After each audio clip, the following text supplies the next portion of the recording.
forecast starts now with Chief Meteorologist Eric Finkenbinder. We jumped into spring. Now, March did average a little warmer than normal, but what we see moving into the first couple of days of this month, and then what I see next week, we're not just looking at 1 or 2 days in the 80s. You know, the first 2 weeks, we could be looking at multiple days in the 80s. And we were close to it today. Yorktown Hotel at 77, lots of sunshine.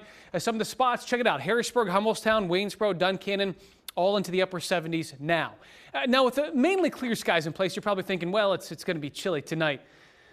There are some of us that could actually be around 60 degrees to begin our Wednesday morning. That is setting the stage for a very warm day. But when we're talking about active weather and the outbreaks, as you saw some of the damage, take a look at what's going on. I mean, we've got Omaha at 73, Kansas City at 82. Then we're in the 30s in Minneapolis. We've got a snow-covered Bismarck at 22, 30 in Marquette.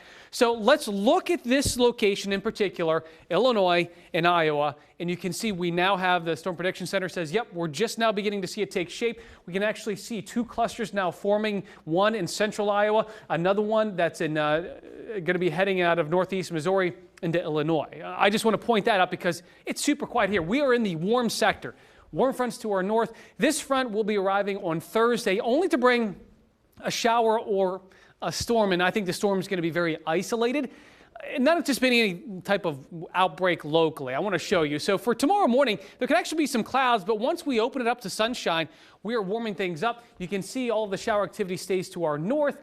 That front arrives then on Thursday, but notice the timing of it. Thursday morning, we get some showers. If storms develop, notice where it begins, down across the Chesapeake Bay area, but for some of us, York and Lancaster, that's why I want to watch just for the chance for a late day storm on Thursday. That's the only activity that we have going on this week. So we've got 80 on Wednesday, 80 on Thursday, then moving into Friday. We do cool down.